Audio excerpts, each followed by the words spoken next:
Hi everyone, Colin Parsons, your local children's author. I'm put together a video on the shows that I used to watch as a kid, which influenced my writing later on in life. Now, I was born in 1960, so I didn't actually recall programs until probably about 4 or 5 at that age, and then I started to really get into television and stuff. Now, in the 60s, you had the general stuff of Batman. It was all Americanized. We only had 3 channels, BBC One, BBC Two and HTV, and Batman was a big thing with all the pow, splat, and the cartoony kind of capers of that. What else did we have? We had the British thing, Doctor Who, which was in black and white when it first came out. So they were the big influence, and Star Trek, obviously the Star Trek series in the 60s, which is like a cult series now. There was other programs that really got me into sci-fi and fantasy and supernatural. And I'm going to name 5. I've got my trusty clipboard with the stuff that I used to watch. And this was when, like I said, mid-60s, late 60s. It may come out earlier in the 60s, but then I would have watched the reruns and stuff as I got a little bit older. So the first one I can come up with, I don't know if many people watched this, but I thought it was amazing, and it completely inspired me later on with time travel. You had Doctor Who with the TARDIS, but the Americans came up with the time tunnel.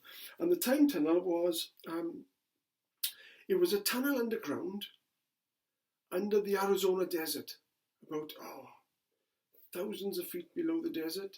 It was a project that 2 scientists had put together, and there was a general with the military who said if it doesn't work, they're going to shut it down. They were Dr. Anthony Newman and Dr. Douglas Phillips. And they created Project TikTok. Now, isn't that amazing? Project TikTok. Now it means nothing, but back then I thought, wow. And it was just a tunnel. It was just a swirl, a never-ending swirl, endlessly going to nothing.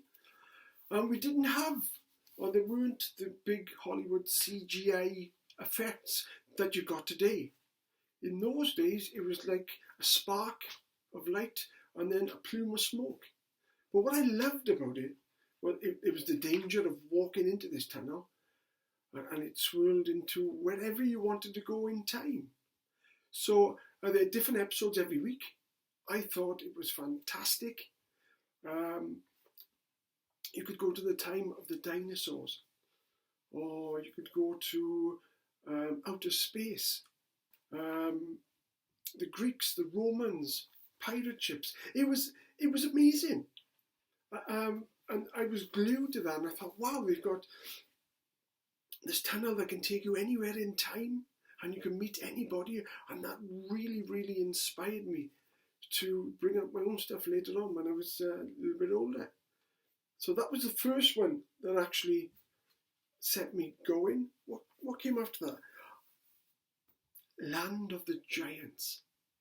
Another American program, a flight from Los Angeles, LA to London.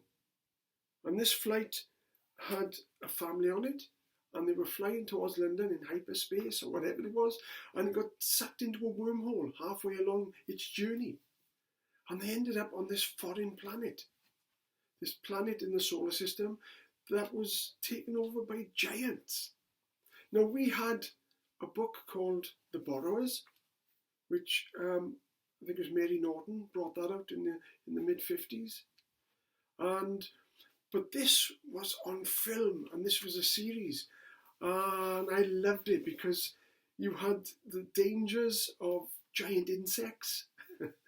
You had a match, which if you struck the match, it could be a flaming torch walking through the jungle, which could be somebody's garden. Thinking about it now, it's really funny, but giant box of matches, needle and thread, cotton reels, they had all this stuff going on around them, all giant-sized, and I thought, wow. And they were being chased by the giants who tried to grab them, and this big hand would come down, let's get out of here. And I just thought, wow, a different dimension, a different world with giant people and small people. And we were the small people trying to get away and trying to survive in this massive world. So I really enjoyed Land of the Giants. Lost in Space. Now they've made a remake of the series of Lost in Space now, and it's very technical and it's very CGI orientated. But back then, in the 60s, it was amazing. You had the robot, you had Will and Penny. I mean, the family, the Swiss family Robinson were. What ship were they in? Oh, the Jupiter 2. Yeah, the Jupiter 2. And they were crash landed onto this planet, and they were trying to survive like they did with Land of the Giants. And they made camp there, and there was all different aliens, and you had the robot who kind of helped him out, and he was Will's bodyguard as well. Danger, Will Robinson. I always remember. Everybody remembers that.